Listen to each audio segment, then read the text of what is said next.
My name is Frank, and I use they, them pronouns, and today I'm going to show you a speed paint of this drawing I did of the legendary Technoblade and his horse Carl. I am by no means a professional yet, but I am going to talk you through my process a little bit as I go. If the talking really bugs you, you can just mute me. I assure you my feelings will not be hurt. And with that, let's just jump right into it.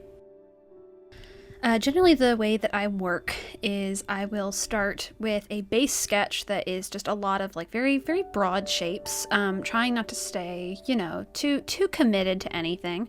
One of my favorite things about digital art is the fact that you can move so much and you can constantly kind of be changing your mind and have the ability to go back fairly easily and change your stuff. So I absolutely take advantage of that. You can see that here.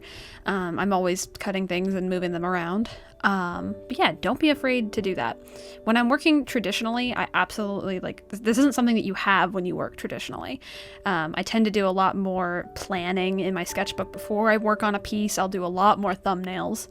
When I'm working digitally, I actually tend not to really think too much about my composition until I sort of have my elements, because then I can afterwards move the elements into, I can move them around and try things out.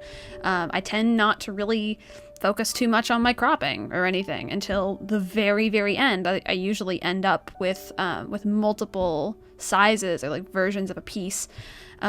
Just because it's so easy to sort of change your mind and do all sorts of different things when you work digitally. So I encourage you to go try working that way. Think about digital art. It's a wonderful tool. Just the amount of options that you have all the time. But no, at this point in my sketch, I'm just using a lot of bigger shapes, just trying to figure out generally kind of the forms that I'm working with.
You will notice at this point I am going back with a different colored pencil, and I'm adding more details as I go.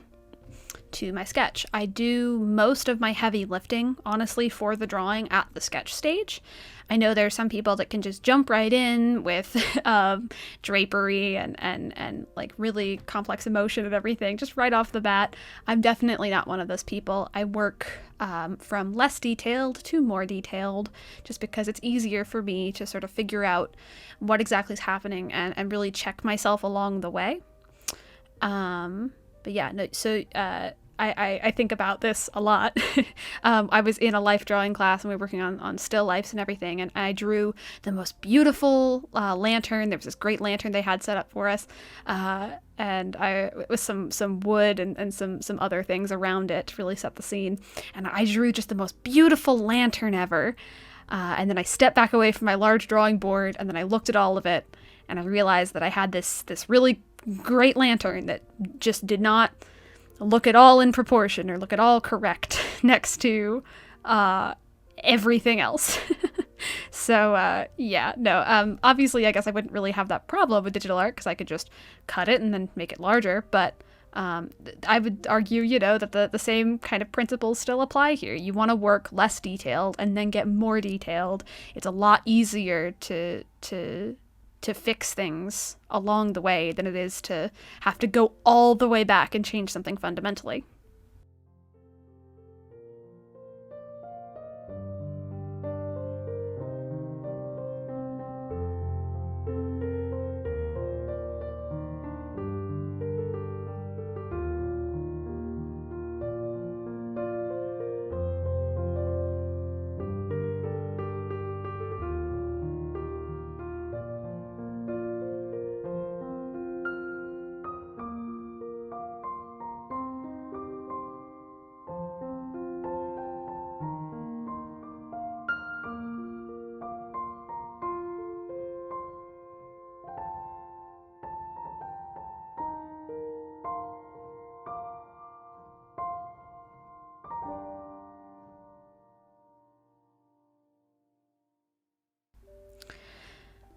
At this point, I have begun to do some lines. Unfortunately, my iPad didn't record the beginning of the line art. That's fine, I guess. It did that a little bit later. If anyone knows how to get your iPad to record like really, really long, I guess, screen capture things, please let me know because my iPad does not want to. Anyway. Yeah, so at this point, you can see I'm working on some of the line art. I don't always do line art. I often get very impatient, and I will just jump immediately into doing the painting, because that's the part that I am more interested in. But for this piece, I wanted to do some line art. I wanted to go ahead and encourage myself to be better at that, you know, the strong black line, making decisions. There's not a whole lot of variation in my line art for this piece, but I'm not mad at it. I still think it works. For me, this isn't like the focal point of the piece. I spend more time later, you'll see, with the colors and with shading particularly to really shape things out rather than focusing super heavily on the lines. That being said, they are still here.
I'd just like to mention, I guess, that I'm just sort of doing this video, not really as a way of teaching others, but just more as like a personal work journal that I can look back on later. I think it's incredibly important to save your old work and look back on it and see how you've improved. Even if you're not particularly proud of it anymore, it's very important, at least in my eyes, to see how far you've come. But yeah, no, this is, to me, I guess, just like one step further. It's not only like recording the work itself, but it's sort of recording like my thoughts on it. You know, the things I was thinking in my head when I was going through it. So, to future Frank, I hope that you are looking back on this and maybe laughing at some silly things that you did, and hopefully not feeling too bad about it or anything. But yeah, so just the fact that you guys are also here, that's a fun little bonus.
Okay, at this point, you can see that I am just putting in like a base color for the rest of my colors. I'm trying to get as detailed as possible.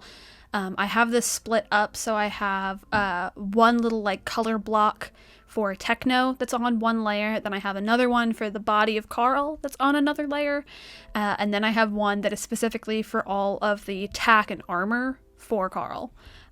This makes it a lot easier to go back in later when I'm adding color, because then I don't need to worry about going over the edges or anything. It's all just kind of right there. I can be like detailed basically this one time and then go back later. It just saves time. Again, you don't gotta do this, but it's something that I like to do. Now you can see I'm doing sort of block color inside of like these big blocks. Just sort of like playing around, messing with different things. I try to go for things that are a little bit more desaturated on the color wheel. I actually went a little bit brighter than I normally do with a lot of my work, just because, you know, it's Technoblade. Generally, he is depicted with pink hair and a big red cape. So I did something a little bit more, I guess, saturated than I normally do. But that being said, I'm still keeping in mind some color theory things. So I know later at this point that I'm going to be adding a lot of blue because of the armor. I know that I'm thinking about setting this in sort of a snowy scene, so I'm going to have a lot of blue there. So I'm trying to think about like, okay, I want that pink and that red in the cape to sort of, I want them to be complementary to all of that blue. So at some point I go through and I find the blue that I'm going to be using for the diamond armor, and then in Procreate, it's very easy. They actually have a tool that will just automatically find the complementary for you. I mean, if it's blue, generally your complementary should be orange. I found that, and then I messed with it a little bit. Obviously, it's not exact. It's not an exact complementary, but I am still just sort of thinking about those things. It's a little bit more of an orangey red, you know, like I'm not just going in blind, just blindly color swatching things. I'm trying to go about this with a little bit more tact, so hopefully it will look a little bit more cohesive in the end.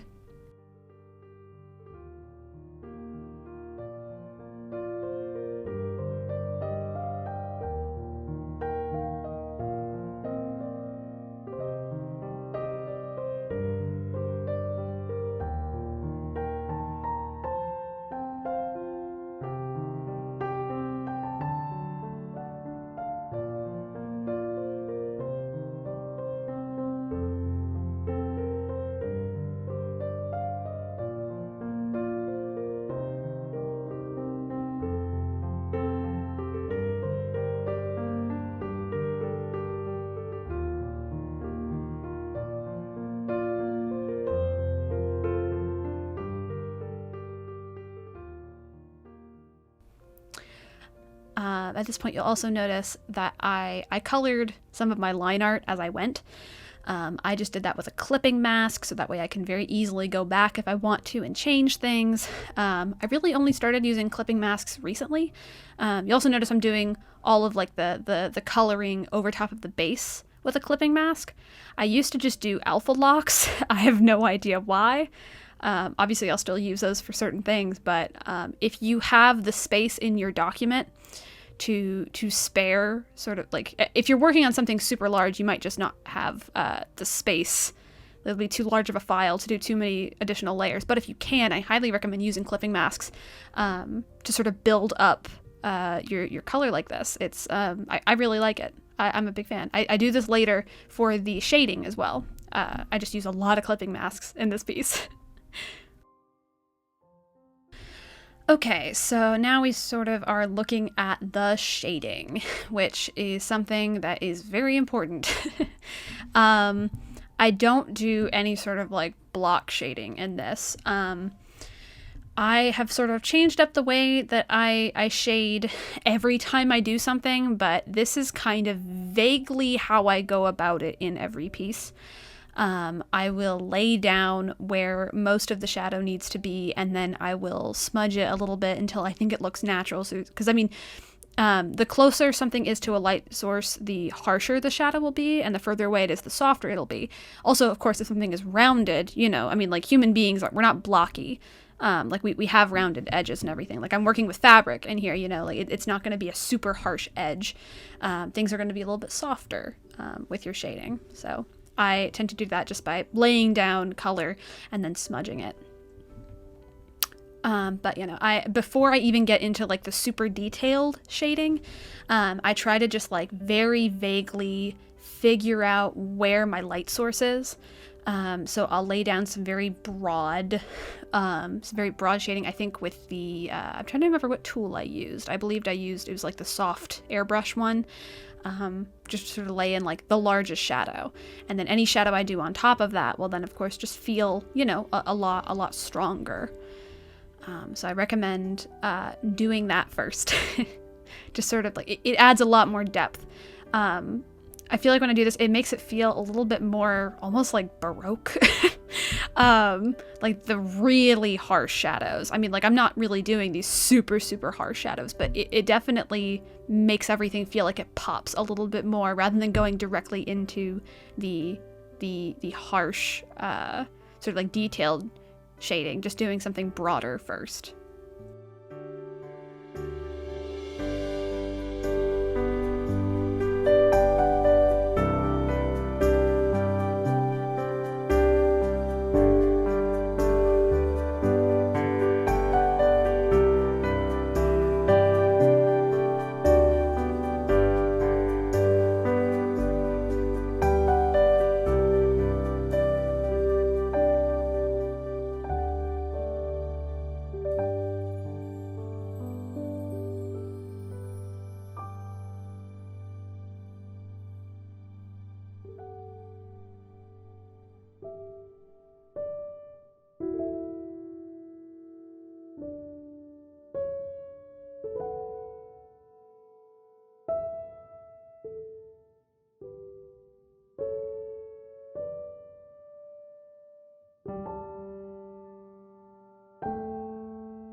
And at this point, I am going to start working on the background.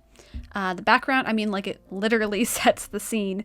It's very important. I mean, I can just have, Techno and Carl on some gray background, and I'm sure it'll be fine. But, I mean, them being in, like, this snowy tundra is much cooler. It says a lot about the character, I think. So, I've done a little bit of landscape painting just for fun. It's not something that I'm great at, but it's definitely something to get better at. Really thinking about like atmospheric perspective, so things getting lighter as they go back, that sort of thing. I highly recommend, if this is something that you want to get better at, go watch some Bob Ross. He's genuinely very good at teaching this kind of thing. Obviously, that was his whole deal. Was he did landscape paintings, and I learned a lot about seascapes from watching him paint seascapes. And personally, my favorite, I love painting desertscapes, but this is my first snowy one, so this was a fun little experiment.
The last thing that I tend to do is to think about texture. So I have a little texture pack that I bought for, I think, $5. I can try and find the link and then put it below. But I will just throw that over as an overlay. To me personally, I think it sort of evens things out a little bit, just a bit. And instead of everything feeling so harsh, it just mellows it out, and it makes it feel a little bit more cohesive, at least to me. Personally, I think it's worth it. I know there's some who might consider that cheating, but it's just that one little step that to me really like finishes a piece. Okay, so before I show you some like detailed images of the final, I just want to go ahead and give you a little tour of like my document setup a little bit more in depth. So you'll see over here on the side, of course, I have my sketch layer first. We'll turn everything off so you can just see that. Oh, let me go ahead and also change the background. Oh, let's make it, that's not what I want. To the background color, let's make that just like white. Okay. So you can see I just have my sketch layer here. I have that all together. I've talked through that before. Turn that back off again. We have the line group here. If I open it up, I can turn it on, you can see. So I have just the lines in black, and then I have this clipping mask over the top here. I'll turn it off so you can see what it looks like when it's not a clipping mask. It's terrible, I know, but then we'll just turn that right back into a clipping mask. Turn this also back into a clipping mask so you can get the shading over top of it again. So that blends it a little bit nicer. You'll see into the rest of it. Then we go over to the color group. We turn it all on. You can see I do the same clipping mask thing again. If we go through and we turn off the shading on all of this, there we go, it looks about like that. If I turn off like the base layers for these, it goes ahead and it gets rid of all of that. So it looks like underneath. Yeah, it's always so interesting to me whenever I'm done with a piece to go back and like deconstruct it and really just like appreciate how much I really did there. But yeah. Let's see, let's go to the lighting. I did this little bit up here with this torch. I had a lot of fun with this here. Let me change the background back to that darker color so that way we can see this a little bit better. So I had it set to there, I believe. Yeah, see, that really pops. It's nice and bright. But yeah, no, so I have just a little bit here. You can see that's the, let me turn off the lighting. So this is the base for the flame itself. If I turn that off, you can see this. This is just the lighting, but so that also affects the side of his head and his face and stuff here. Just that little bit of glow. That's what is involved in that to put all that together. And then finally, we'll get down here to the background, turn all of that on. So actually, you'll notice up here at the top, layer 34, that goes over the top to show this off, because I wanted that to be, I wanted the snow over top of Techno and Carl to be a little bit lighter than this back here. So I just split and I had another layer up top. I could label that snow maybe to make it a little bit clearer. But you'll notice that I just did this in layers. So that's my back layer. I probably could have split that again and done a separate one for the sky. But you see that. And then there, so that gives us just that little bit of glow like behind the mountains. So this like red glow. I genuinely really like that effect. I hadn't really intended it, but I think it looks really nice. And then building it up again, and once more. And then I just tried to do some like hoof prints. Then we have the shading, or the shadow there, I mean, and then the snow. Then going back up, turning on the snow on top of them just a little bit. Makes it look like they're getting buffeted by the wind. And then finally, just that texture overlay that I like so much. Here, I'll give you a closer view here. Let's look at the boot. You can see there it is with the texture, and there it is without. And once more. Yeah, it's just that little bit. You can see it really well in these mountains back here too. So with the overlay and without it. Like absolutely, I prefer with the overlay. But yeah, that's just my little document tour as to how I set all this up. If you're interested, you can also see go into the canvas information. This is also useful, I guess, just for other people. It'll go in here and it'll tell you how many layers you've used and how many are still left, depending on how big your file is, because Procreate will only let you work so large. Fun fact. Yeah, so this is sort of just my some of the document information if anybody is interested. Cool. And I think that's it. Yeah. I might do more videos like this in the future, so if you enjoyed it, you might consider subscribing to my channel. Finally, I just want to thank you so much for watching all the way to the end. I really do appreciate it. I hope you have a nice day, and I hope to see you again soon. Bye!